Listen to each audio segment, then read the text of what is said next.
Hi everybody, in this video we are going to do a few free response questions based on the chapter about gases. So, two of these questions are from the AP exam, and one of these questions is just a question that I found online. So, let's try doing these questions then. A student is doing an experiment with carbon dioxide gas. Originally, a sample of the gas is in a rigid container at 299 Kelvin and 0.70 atmospheres. The student increases the pressure of the carbon dioxide in the container to 425 Kelvin. A. Describe the effect of raising the temperature on the motion of the carbon dioxide molecules. Well, if you increase the temperature of the carbon dioxide molecules, they will have a higher average kinetic energy, and this makes them have a higher average velocity, and they move faster, and that's the answer. They have a higher average velocity when the temperature is raised. 4b. Calculate the pressure of the carbon dioxide in the container at 425 Kelvin. So notice that this gas is in a rigid container, so we can assume that the volume is constant and it's a container, so, the gas won't escape, so the number of moles of carbon dioxide will also be constant. So what will change are the variables T and P. So how can we derive a relationship between the two? Well, we know that P1V1 over N1T1 is equal to P2V2 over N2T2. And we know that V and N are constant, so let's cross those out and make them constant. And we're left with P1 over T1 equals P2 over T2. So since everything is in Kelvin, we're good. So P1 is, it's 0.70 atms.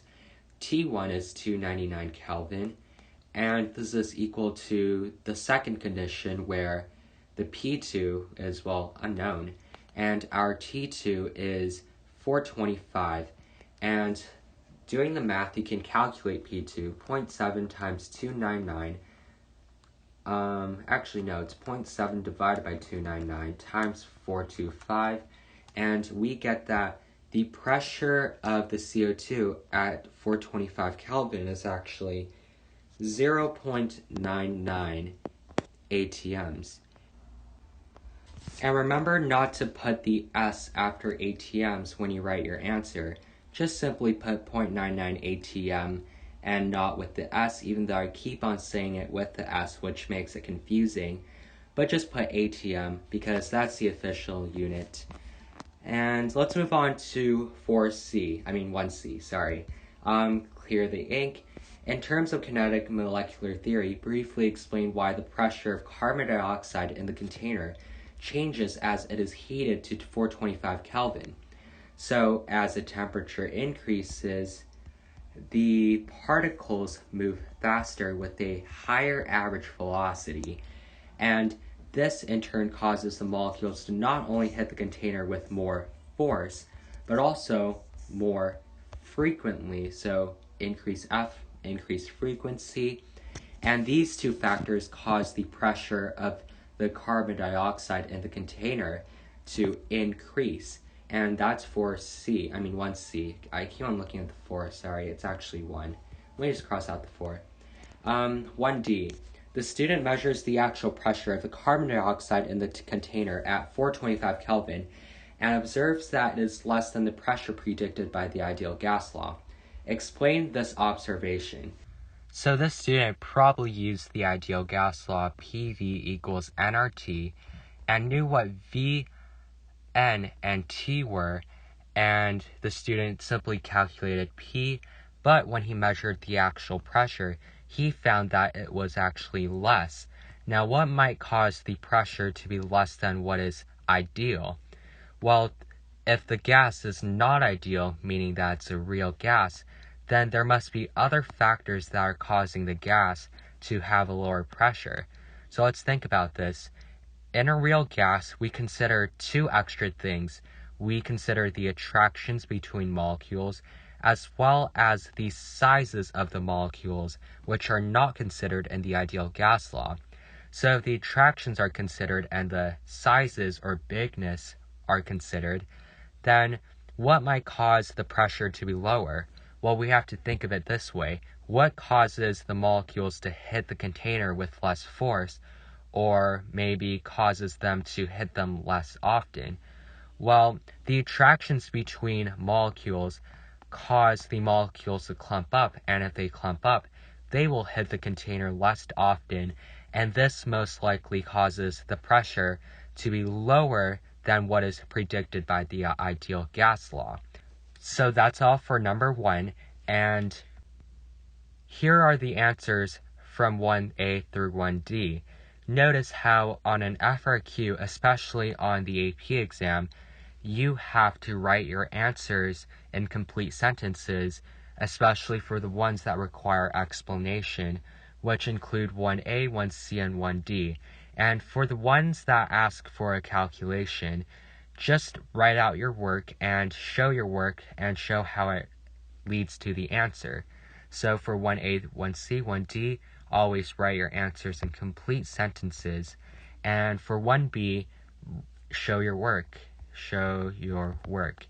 And remember, for questions like these, drawing pictures is very useful. And you saw how I drew pictures and how it was very useful in answering these questions. So as they say, a picture is worth 1,000 words. And that couldn't be more true in this question. So let's move on to the next question, which is another AP question. Ethene, C2H4, may be prepared by the dehydration of ethanol, C2H5OH, using a solid catalyst. A setup for the lab synthesis is shown in the diagram above. The equation for the dehydration reaction is shown below. So ethanol is dehydrated into ethene and water, and dehydration simply means removing water. So as you can see, water is being removed from the ethanol, leaving the ethene behind, and it makes sense. Now ignore these two numbers. They were meant for other parts, but I only pulled the parts that were related to the gases, and you'll be able to solve the other parts in the future, but for now, just ignore them. Let's read on to part 2. A student added a 0.200 gram sample of ethanol to a test tube using the setup shown above. The student heated the test tube gently with a Bunsen burner until all of the ethanol evaporated and gas generation stopped. When the reaction stopped, the volume of collected gas was 0.0854 liters at 0.822 atmospheres worth of pressure and 305 Kelvin. The vapor pressure of water at 305 Kelvin is 35.7 torr.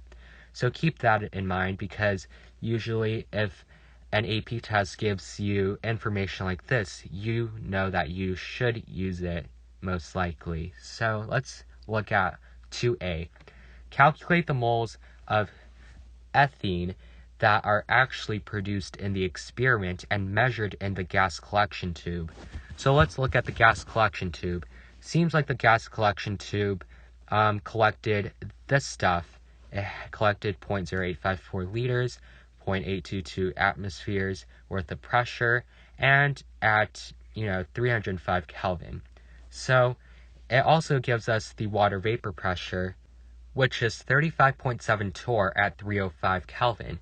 So let's figure out how to find the moles of ethene. So in this experiment, what basically happens is that the ethanol in the glass wool is heated, and then it kind of, reacts, and then it reacts to form ethene, and, the ethene flows through the tube, and it comes over here. So our ethene is collected here, and the gas contains ethene, but it contains something else too. It contains a little bit of water, because remember, water likes to make a water vapor pressure, so there's some water in there, and we have to account for that using the water vapor pressure. So for this problem, in order to find the moles of ethene produced, I probably want to find the partial pressure of ethene, and use PV equals nRT to find the moles of ethene. So let's get right on board and do that. So the total pressure is equal to the partial pressure of the ethene plus the partial pressure of the water. And we know two of the three, so we know that the total pressure is 0.822 atms. And we know that this is equal to the partial pressure of C2H4, and this is added to the partial pressure of water, which is 35.7 torr, or when you divide by 760, you get 0.0470 atms. And in order to find the partial pressure of ethene, we subtract this by this. So 0.822 minus 0.0470, we get that the partial pressure of ethene is 0.775 atms, and that's the pressure of the ethene. Now we can use the partial pressure of ethene in PV equals nRT to find the moles of ethene produced. So the partial pressure of ethene times the volume, which is the volume of the container, and it looks like 0.0854. And this is set equal to the moles of ethene, which we are calculating, times 0.0821, times the temperature, which is 305 Kelvin. And doing the math, let's see, 0.775 times 0.0854 divided by 0.0821 divided by 305, and we get that the actual number of moles of ethene produced is 0.00264 moles of ethene gas, and that's our answer for A. Well, I mean A1, because there's an A2 as well.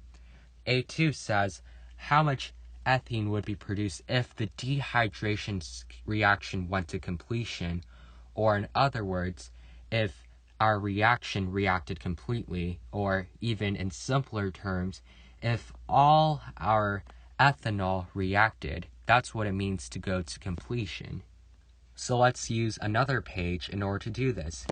0.200 grams of ethanol, C2H5OH, we need to see how much moles of ethene it was supposed to produce. Now the reaction is here. It's all in a 1:1:1 ratio, so that could simplify the process.